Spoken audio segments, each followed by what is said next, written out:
दादरी की रैली के बाद सरकार के लोगों की भाषा बदल गई है। दादरी में जो जन समर्थन मिला उससे भारतीय जनता पार्टी के होश उड़ गए हैं। इसीलिए सरकार को याद आने लगी बहुत ऊंची ऊंची बिल्डिंग और जेपीएनआईसी की बात करते करते रिवर फ्रंट पे भी बात होने लगी और रिवर फ्रंट के बाद सरकार ये भूल गई कि मेट्रो किसने शुरू की थी। अपने भाषणों में बीजेपी के लोग कहने लगे कि मेट्रो भी उन्हीं ने चलवाई है। तो जनता पूछ रही है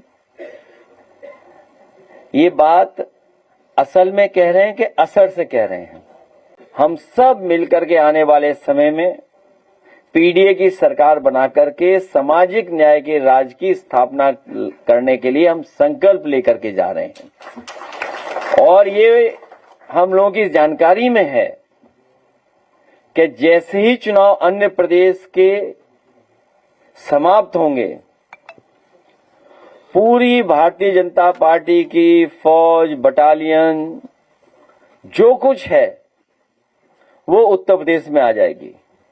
हम लोग दूर से ही देख रहे हैं कि अन्य प्रदेशों में जहां चुनाव चल रहा है वहां इलेक्शन कमीशन और बीजेपी मिलकर के क्या क्या काम कर रही है।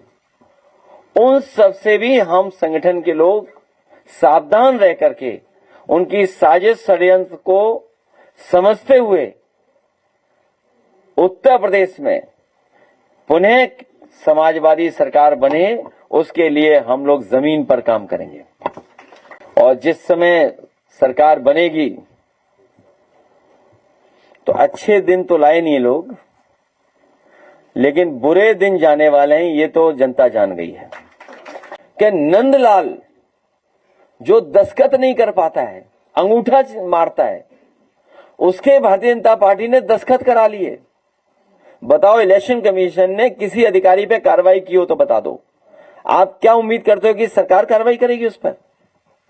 हम आप ही से जानना चाहते हैं। मान लीजिए कि जो नंदलाल जिसके दस्तखत नकली किए इन्होंने, भारतीय जनता पार्टी के लोगों ने किए, तो कार्रवाई कौन करेगा? इलेक्शन कमीशन के सरकार? सरकार बीजेपी की है, बीजेपी वोट कटवाना चाहती थी।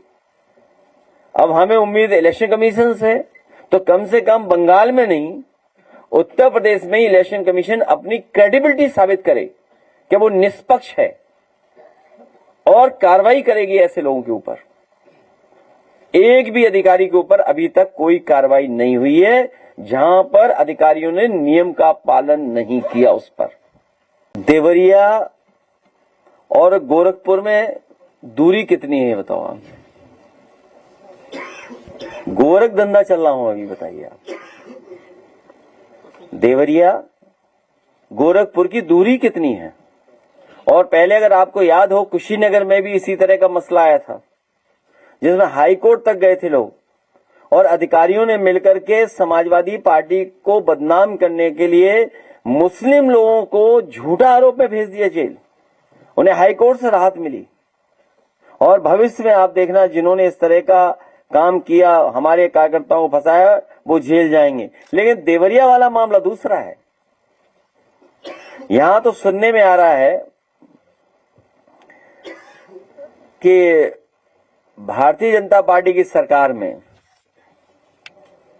नकली नोट तो देश में आ रहे हैं और असली नोट देश से बाहर जा रहे हैं।